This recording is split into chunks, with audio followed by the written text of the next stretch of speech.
और 3 सीटों पे हमने लोगों को पुरस्कृत किया है। टोटल 97 सीटें हैं, जिसमें अधिकांश सीटें हमारी बीजेपी और शिंदे साहब के पार्टी के खिलाफ लड़ रही है और मुकाबला हमारा भारतीय जनता पार्टी के खिलाफ और शिवसेना शिंदे के खिलाफ ही है।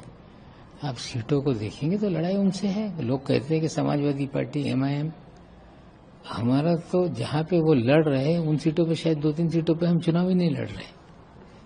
तो दोनों पार्टियां इस शहर में 2-3 सीटों से ज्यादा जीत नहीं सकती। हमारी सीधी लड़ाई शहर में बीजेपी और शिंदे साहब से है, ये सच्चाई है।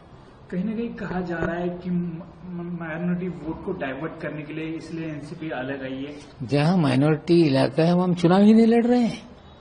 शिवाजी नगर के 3 वार्डों पे हम चुनाव नहीं लड़ रहे हैं जहां पे 90% माइनॉरिटीज है।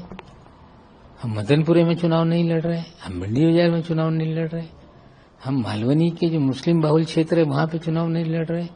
तो बंटवारे का सवाल ही नहीं होता। हम ताकत से चुनाव लड़ रहे हैं और नतीजा आएगा तो देखेंगे कि लड़ाई हमारी शिंदे साहब और भारतीय जनता पार्टी के उम्मीदवारों के खिलाफ है।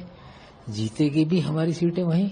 हम कुछ बीजेपी की सिटिंग सीटें जीतने जा रहे हैं, शिंदे साहब की 2-3 सिटिंग सीटें आज मैं कह देता हूं कि हम जीतने जा रहे हैं। तो हम तो जो सिटिंग सीट इन लोगों की है वो जीतने जा रहे हैं, कुछ कांग्रेस की सीटें हम जीतने जा रहे हैं। तो हमारी लड़ाई सीधे मुख्य रूप से बीजेपी और शिंदे साहब के खिलाफ है।